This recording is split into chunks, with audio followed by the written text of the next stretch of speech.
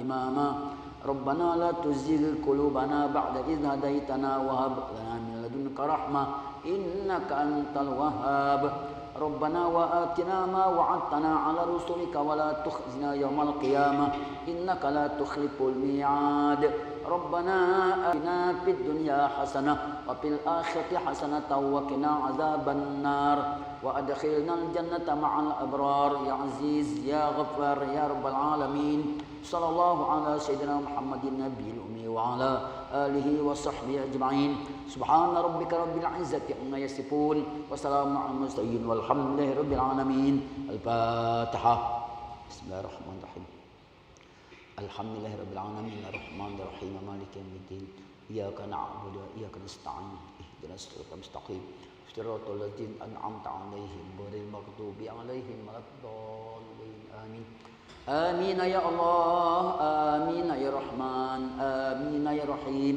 آمين يا مجيب دعاء السائلين برحمتك يا أرحم الراحمين اللهم عافنا من كل بلاء الدنيا وعذاب الآخرة واصرف عنا بحق القرآن العظيم ونبيك الكريم شر الدنيا وشر الآخرة غفر الله لنا ولهم برحمتك يا أرحم الراحمين دعواهم فيها سبحانك اللهم وتحيات فيها دعواهم أن الحمد لله رب العالمين صلى الله على محمد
بسم الله الرحمن الرحيم نستغفر الله العظيم السلام عليكم ورحمة الله تعالى وبركاته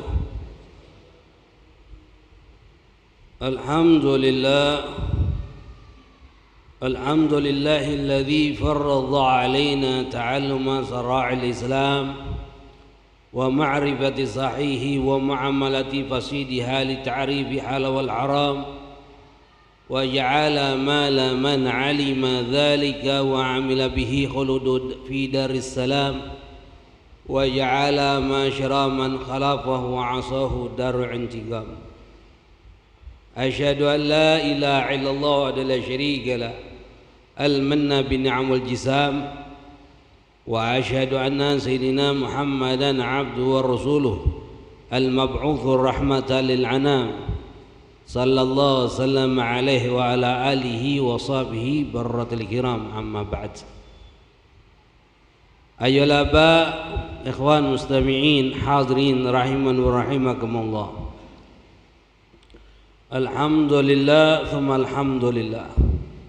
Puja puji syukur kehadirat Allah Subhanahu wa taala atas berbagai macam limpahan rahmat, nikmat yang Allah berikan kepada kita. Terutama nikmat al-Islam, nikmat al-iman, nikmat kita dijadikan umat Nabi Muhammad sallallahu alaihi wasallam. Ni'mal hidayah, inayah, taufik, wa siha wal afiyah.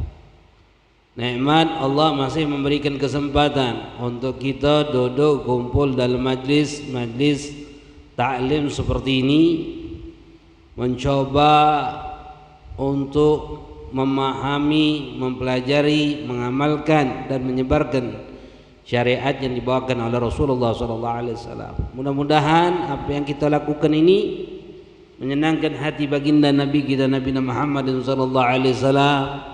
Mudah-mudahan Allah Subhanahu wa taala menjadi kita menjadi hamba-hamba Allah yang diampuni oleh Allah Subhanahu wa taala, yang senantiasa diberikan hidayah, inayah, taufiknya untuk tunduk takut patuh kepada Allah Subhanahu wa taala. Begitu juga salawat serta salam tidak henti-hentinya kita haturkan, hadiahkan kepada yang kita Nabi Muhammad sallallahu alaihi wasallam beserta para keluarganya, para sahabatnya, para pengikutnya ila akhir zaman. Ya ma'asyarah hadirin rahimani wa rahimakumullah, melanjutkan di dalam pelajaran ilmu fikih di dalam mazhab kita, mazhab Imam Syafi'i. Dalam akidah kita, akidah Ahlussunnah wal Jamaah Asy'ariyah, dalam kitab Safinatun Najah atau syarahnya kitab Mirqatus Syu'ud, kitab Kasyifatus Syaja', kitab Ghayatul Munah atau kitab Nirroja. Dalam penjelasan di dalam kitab Safinatun Najah, syarah dari kitab Safinatun Najah, sampai di dalam pembahasan terakhir kita membahas tabtulus shalah, perkara-perkara yang membatalkan salat, mubtilatus salah. Di antara perkara-perkara yang membatalkan salat adalah hadas, baik itu hadas kecil ataupun hadas besar, baik itu sengaja ataupun tidak sengaja.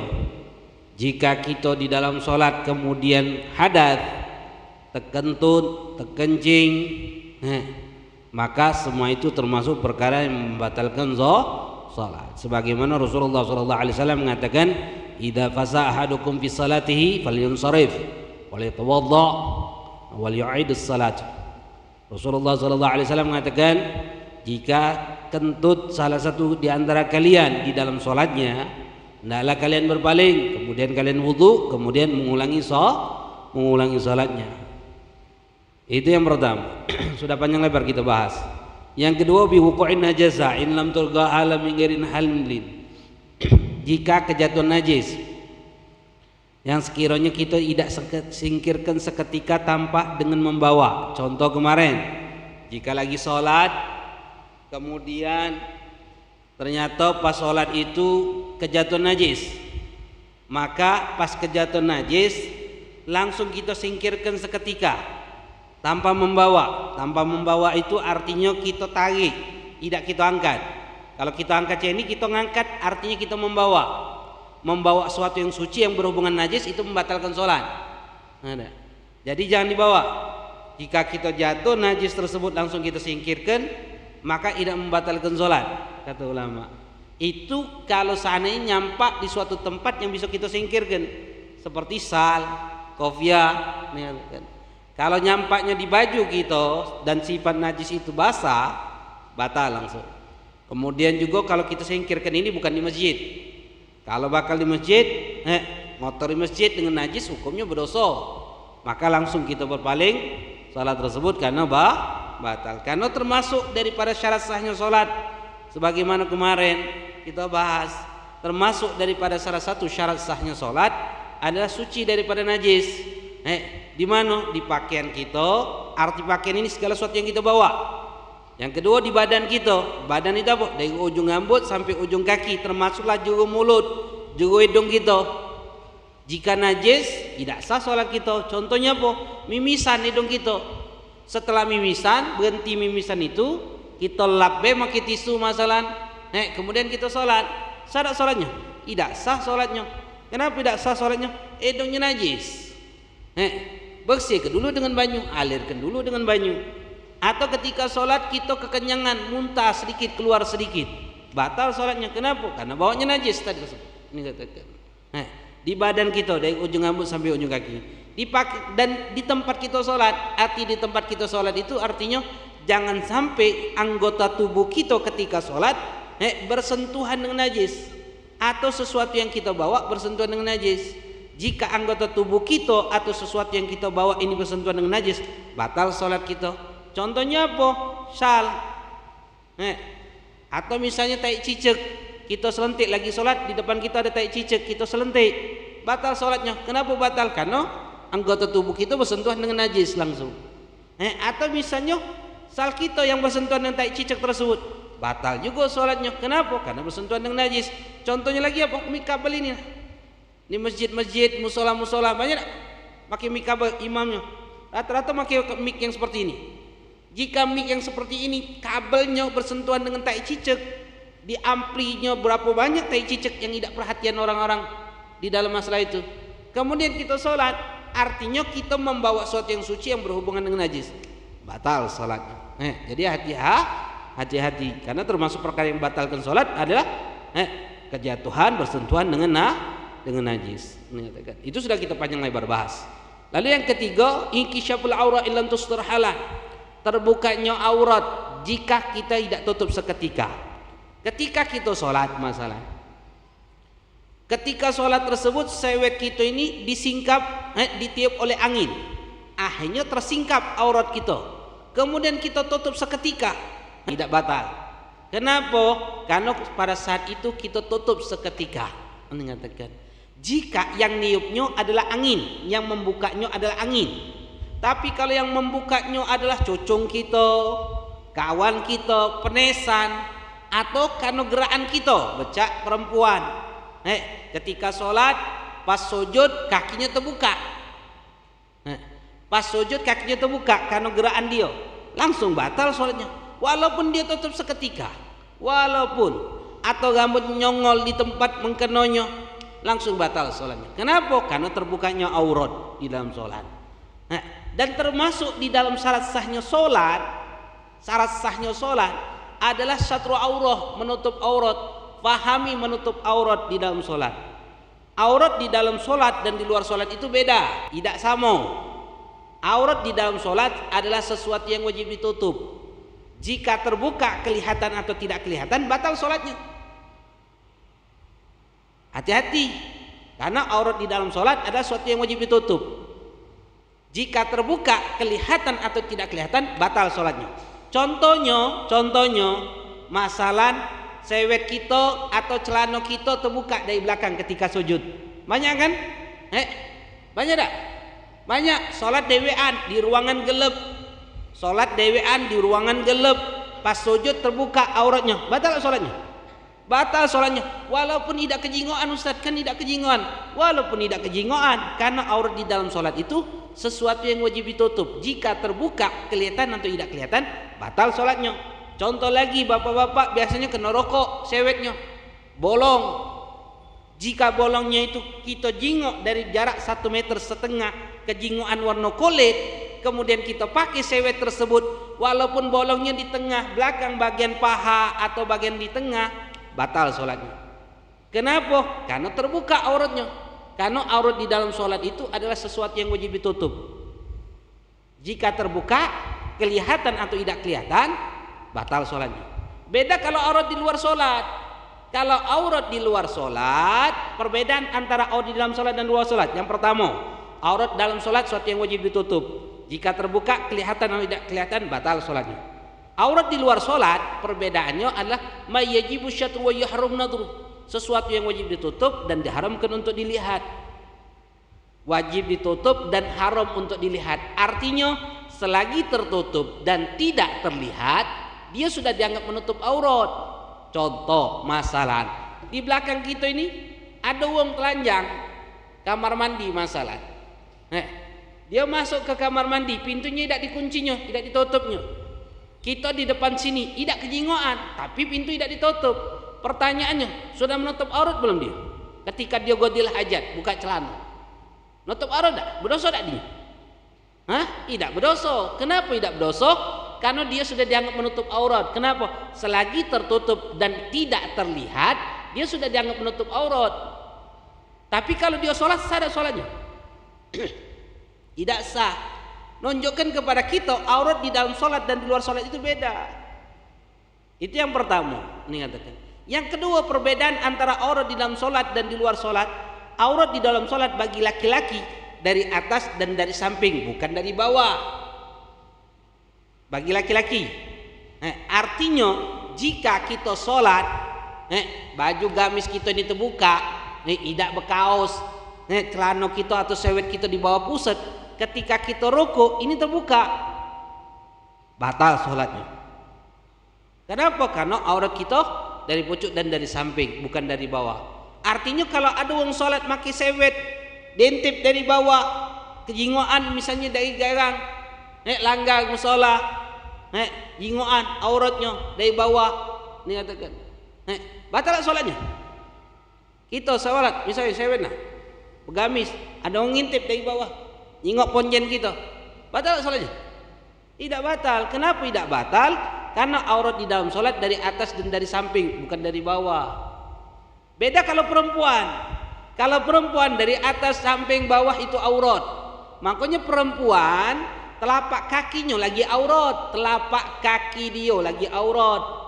Makanya perempuan yang makib mengkena putusan, betino yang makib mengkena putusan otomatis terbuka dari bawahnya.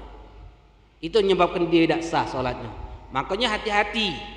Perhatikan istri-istri kita, orang tua kita, perempuan-perempuan mengeluarkan huruf dua huruf atau satu huruf yang dipahami dengan sengaja. Mengeluarkan huruf atau satu huruf yang dipahami dengan sengaja, maka termasuk perkara yang membatalkan sholat.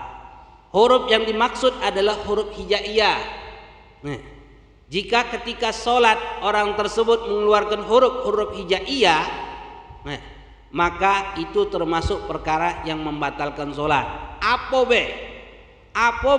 yang dia keluarkan dengan huruf hijaiyah yang keluar dari mulut dia, baik alif, baik a, ba, ta, ta, ja, ha, ho, terus, maka itu termasuk perkara yang membatalkan sholat. Dua huruf atau satu huruf yang dipahami dengan sengaja, itu termasuk perkara yang membatalkan sholat.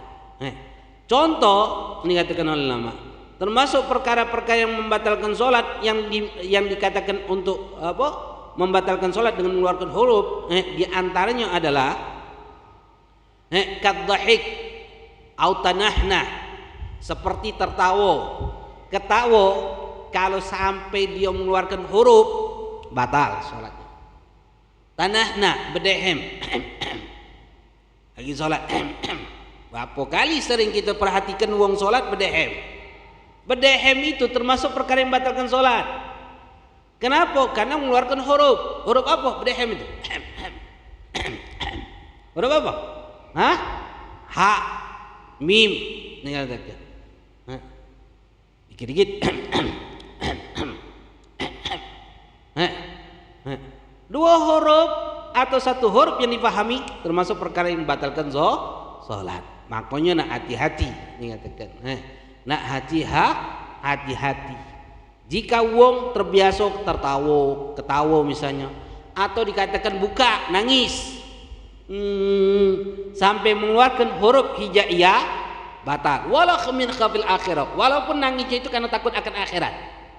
Jika sampai mengeluarkan huruf hijaiyah, maka termasuk perkara yang membatalkan sholat. Atau anin, walau min syiddatil marad, anin, nahan sakit,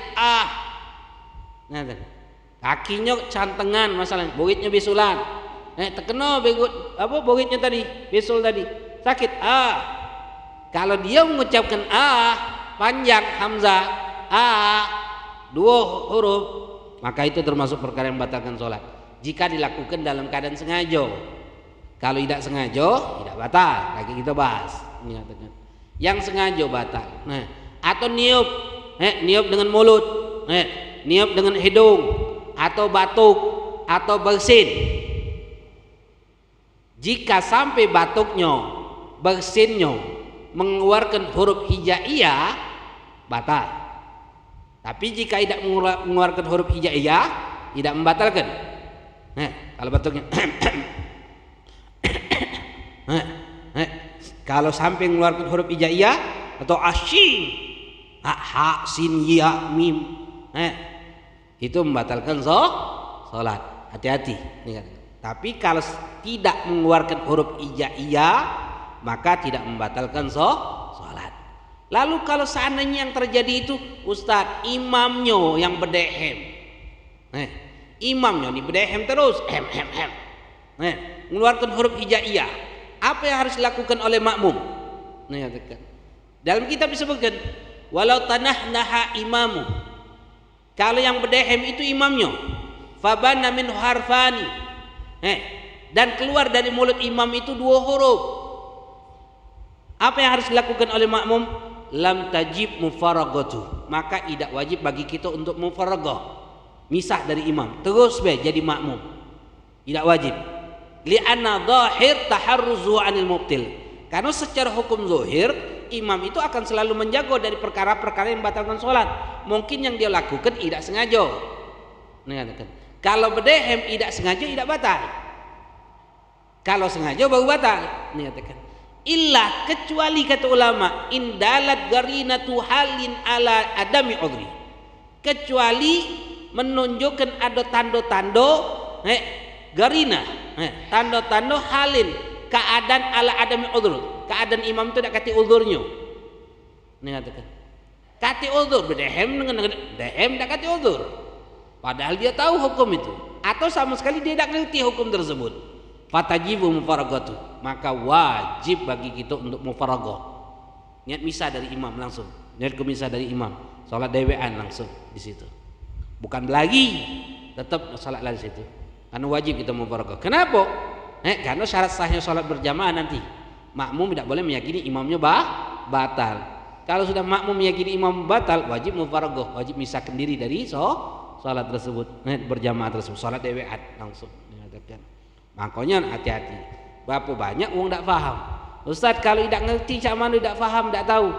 Jingok kata ulama, kalau seandainya uzurnya uzur syar'i, uzur jahil ma'dzur kata ulama, ketidaktahuannya yang diuzurkan dalam syariat. Apa ketidaktahuannya uzur dalam syariat dikatakan oleh ulama? Yang pertama, gharibun ahdiya bil Islam, dia baru masuk Islam, tidak tahunya tidak apa-apa kata ulama. Nah, katakan. Atau nasa'a ba'idan anil ulama, atau dia tumbuh jauh dari ulama, syariat tidak sampai kepada dia. Syariat itu tidak sampai, jauh, tinggal tengah hutan sana. Maka ketidaktahuan dia dalam agama tidak kita di sini. Baru masuk Islam apa gitu? Jauh dari ulama apa? Majlis taklim, masya Allah di Palembang makmur kita majlis taklim. Banyak dari rata-rata masjid-masjid ada majlis taklim. Masjid kita ini bukan main, penuh tiap hari ada majlis taklim. Maka kita tidak termasuk uzur, ketidaktahuan kita berdosa. Hukum salatnya tidak sah, batal salatnya dikatakan. Makanya walaupun nguap, salat nguap, berapa huruf itu? Panjang hamzah, 2 huruf lebih, batal. Ini katakan. Batal. Jadi hati-hati ini katakan. Kecuali kata ulama ini katakan. Atau 1 huruf yang difahami, 2 huruf atau 1 huruf yang difahami ini katakan. Seperti kalimat ki itu wigaya, arti jago ini dalam bahasa Arab ini katakan. Maka tidak batal kata ulama. Kalau ki memberikan isyarat, i, ada orang nawagi, Ustaz nak pempek dah, i, ini katakan. Menunjukkan artinya memberikan pemahaman tidak galak, batal sholatnya. Ini semua ngomong ini, semuanya ini kalau sengaja itu termasuk perkara yang batalkan sholat. Kalau tidak sengaja batal sholatnya kata ulama. Kalau seandainya tidak sengaja maka tidak membatalkan sholat. Berapa banyak omongan yang tidak sengaja yang tidak membatalkan sholat. Dalam kitab Kasyifatus Syaja' yang dikarang oleh Syekh Muhammad Nawawi Al-Badani rahimahullah, Beliau menjelaskan wadubita bisitta kalimatin urfiyah fa lam yadur, kata ulama, yaitu dengan 6 kalimat, 6 kata-kata. Itu tidak membatalkan sholat. Contohnya apa? Lagi sholat, nyingok tikus lewat di depan sejadah, terkejut, tikus, batal sholatnya? Batal sholatnya? Tidak batal sholatnya. Kenapa? Tidak sengaja. Tidak sengaja. Pernah kejadian anak nyingok. Jadi lagi sholat, bapak-bapak, wong tua, dengan sholat subuh. Apa yang terjadi pas lagi sholat itulah, anak katakan, lagi waktu kedua ini sholat subuh. Bunyi telepon, didiam kenyo, bunyi telepon, diam kenyo. Akhirnya angkatnya. Oh ya, aku ini lagi sholat. Takutnya lagi, aku ini lagi sholat. Melok lagi dia ni, bukan batal kenyo sholatnya. Terus dia lanjut. Setelah sholat anak tahu, Pak, ngapa diangkat telepon tadi itu lagi sholat? Iya Ustaz, tidak sengaja aku Ustaz. Tidak sengaja. Ini katakan. Tidak sengaja, terlaju. Ini katakan. Batal tak sholatnya? Batal? Tidak batal sholatnya. Kenapa? Tidak sengaja. Kalau sengaja batal tak? Kalau sengaja batal. Jadi kata ulama, mengeluarkan huruf hija ini kalau sengaja membatalkan sholat. Ini katakan. Kalau tidak sengaja, tidak termasuk perkara yang membatalkan sholat. Kemudian termasuk perkara ini katakan omongan yang membatalkan sholat, itu jika mengeluarkan huruf hijaiyah. Kecuali kata ulama yang tidak membatalkan itu adalah zikir dan doa. Zikir dan doa fala tabtulu bihi masalah, tidak membatalkan sholat. Jadi kalau kita sholat subhanallah alhamdulillah wala ilaha illallah wallahu akbar, batal sholatnya? Nah, zikir pelan kenceng itu tidak membatalkan sholat. Zikir pelan kenceng itu tidak membatalkan sholat, kecuali dia niat main-main, batal sholatnya. Kecuali gosok dia tujuan dia memberikan kabar, iklam menunjuk tahu, batal sholatnya. Kalau niatnya zikir tidak batal. Atau niatnya zikir dengan menunjuk tahu, tidak batal. Tapi kalau niatnya cuma menunjuk tahu, apa hukumnya? Batal. Jadi ingat-ingat, zikir tidak membatalkan sholat. Masalahnya apa? Contohnya mengingatkan imam. Kalau imam salah, maka iklam kita nak nunjuk tahu wong di luar sholat. Ketika kita dalam sholat, maka bagi laki-laki sunahnya ucapkan tasbih subhanallah disertai dengan niat zikir.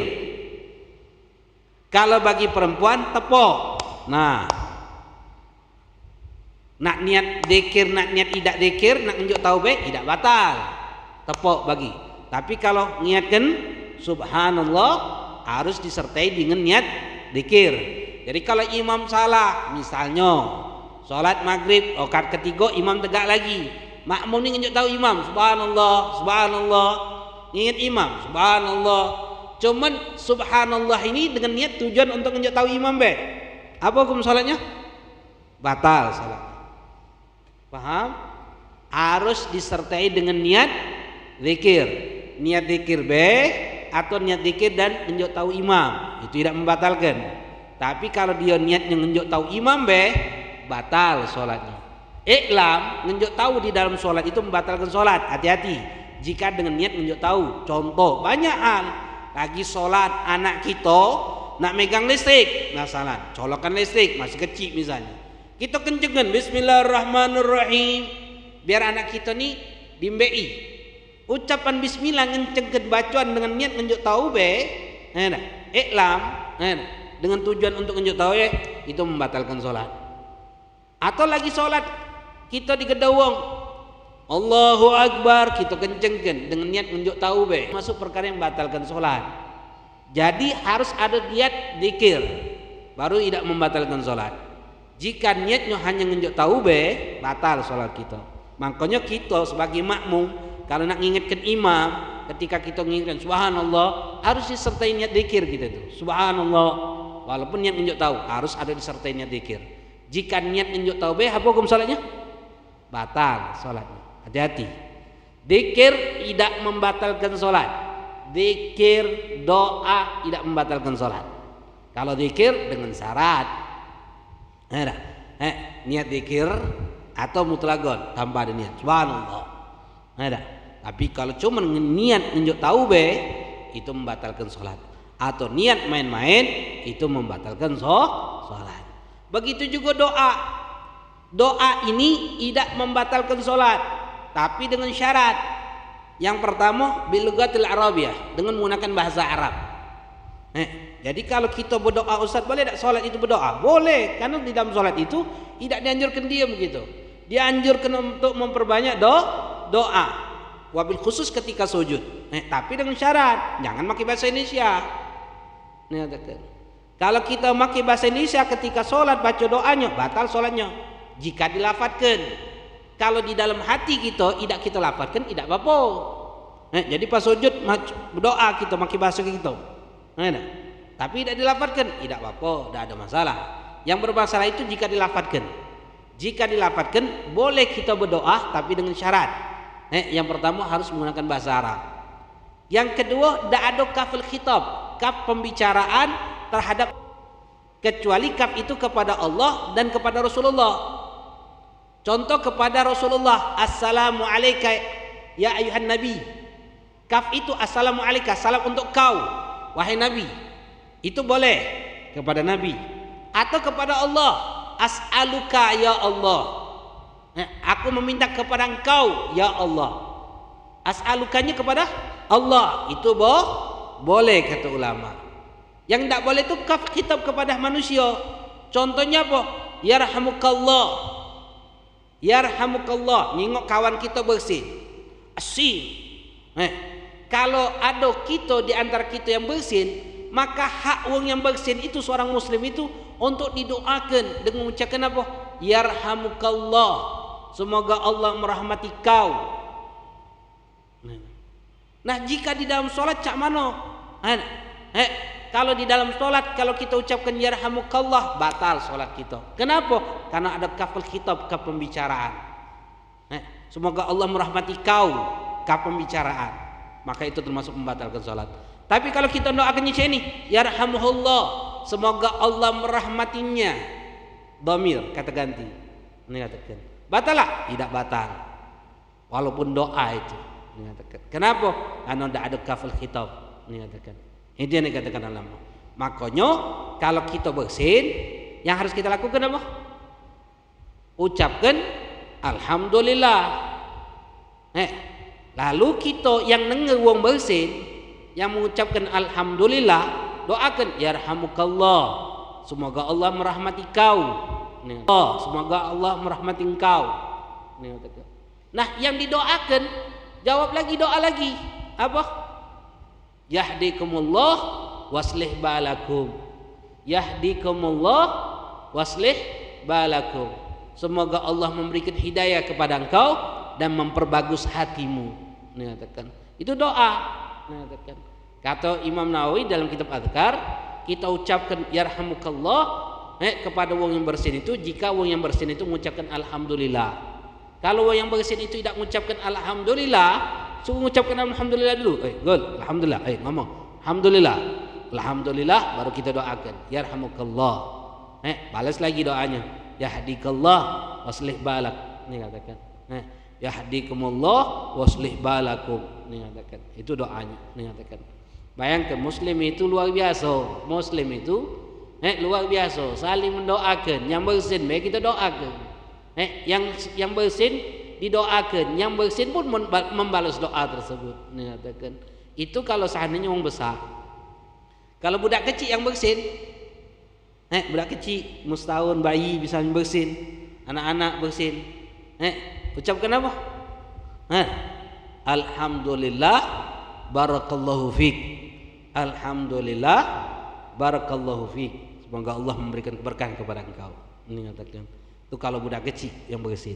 Bayi misalnya bersin, alhamdulillah, barakallahu fiik. Semoga Allah memberikan keberkahan kepada engkau.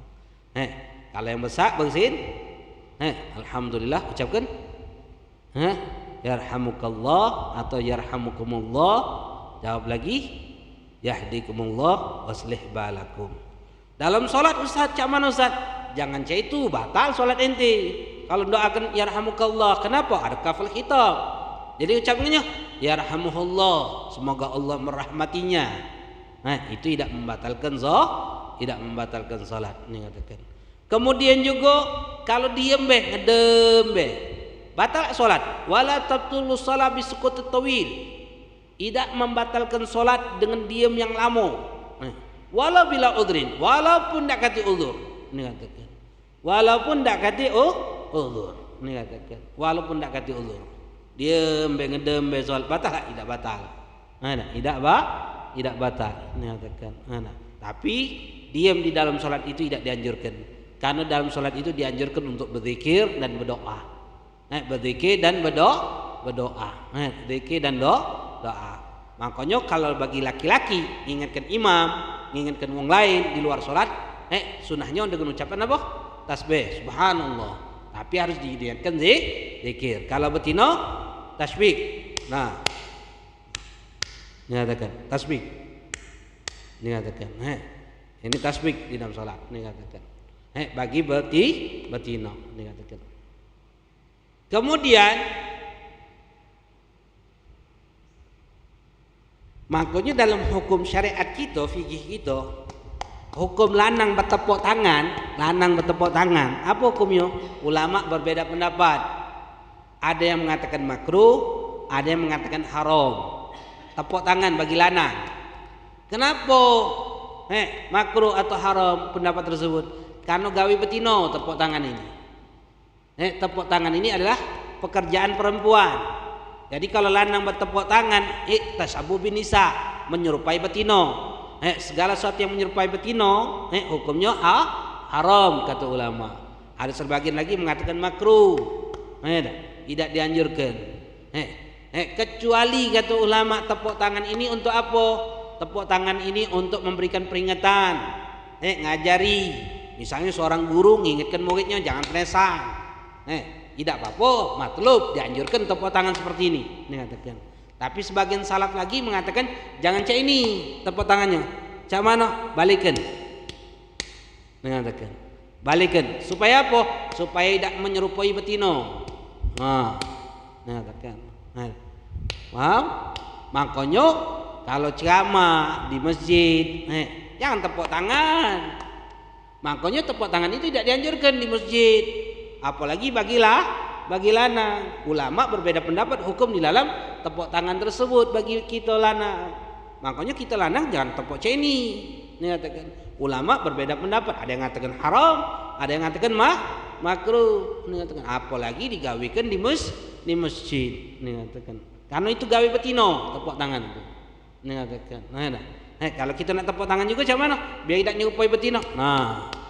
Balikan tepuk tangan tersebut. Jangan cek ini. Kalau memang dibutuhkan. Kalau tidak lebih baik dihindari tepuk tangan.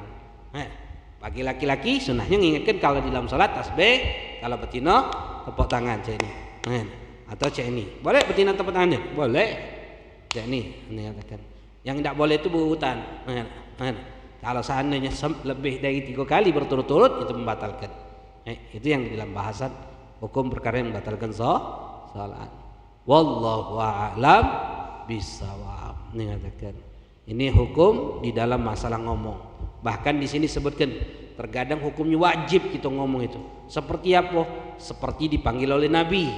Kalau Nabi manggil kita ya Ahmad, jawab labbaik ya Rasulullah. Jawab wajib. Kalau dipanggil Nabi, wajib kita jawab. Wajib walaupun dalam sholat tidak batal. Kalau wong tua kita manggil kita, kalau wong tua manggil kita, apa yang harus dilakukan? Ingatkan, kalau wong tua kita manggil kita lagi dalam keadaan sholat, jingok. Jika itu sholat wajib, haram untuk dibatalkan. Sunnahnya dipercepat sholatnya. Jika itu sholat sunnah, maka sunnah jingok kata ulama. Kalau panggilan ini sangat membutuhkan kita, sunnah batalkan sholatnya, cepat gari wong tua kita. Kalau panggilan ini tidak terlalu membutuhkan, cepatkan sholat sunnah tersebut, langsung gari wong tua kita. Paham? Itu dalam salat. Bayangkanlah syariat sangat mementingkan panggilan wong tua walaupun lagi dalam keadaan menghadap Allah. Apalagi lagi main HP. Apalagi ngewangi anak bini kita. Sampai wong tua manggil kita tidak datang, tidak kunjungi tiap hari. Sampai wong tua kita nelpon, kau ni tidak datang-datang. Sudah seminggu lebih, 2 minggu lebih. Tidak nelpon, tidak ngabari. Allah dengan wong tua. Allah dengan wong tua. Hati-hati dengan wong tua. Tak kata kedudukan yang lebih mulia jika kita tidak menghormati wong tua kita. Dah ada. Amo ustaz, cium bolak-balik dengan ustaz. Amo tua, wong ajar cium tangan lagi tak kena. Tak ada faedahnya gitu. Tak akan selamat kita. Sungguh merugi. Wailun kata Rasulullah. Celaka. Seorang laki-laki, seseorang perempuan, seseorang anak yang punya masih wong tua, tapi tidak bisa menyebabkan dia masuk surga. Celaka dia. Jadi Allah dengan wong tua kita. Makanya hati-hati terhadap orang tua. Mudah-mudahan Allah Subhanahu wa taala berikan keberkahan dalam majlis kita, menambahkan ilmu kita, dijauhkan dari segala perkara yang menyebabkan kita jauh dari Allah. Bismillahirrahmanirrahim. Alhamdulillahirabbil alamin. Allahumma shalli wa sallim ala sayyidina Muhammad wa alihi washabihi ajmain. Allahumma rzuqna fahmi nabiyina Allahumma sallim syaratal hammalikatal muqarrabin. Allahumma aghnina bi'ilmi zina bihilmi akramna bittaqwa wa jamilna bil afiyah arhamar rahimin. Wa sallallahu ala sayyidina Muhammadin nabil ummi wa ala alihi washabihi wasallam. Walhamdulillahirabbil alamin. Subhanakallahumma wa bihamdika asyhadu an la ilaha illa anta astaghfiruka wa atubu ilaik. Hadza ma aqul lakum wa lakum minkum. Assalamualaikum warahmatullahi taala wabarakatuh. Hadza ma aqul lakum wa lakum minkum. Assalamualaikum warahmatullahi taala wabarakatuh.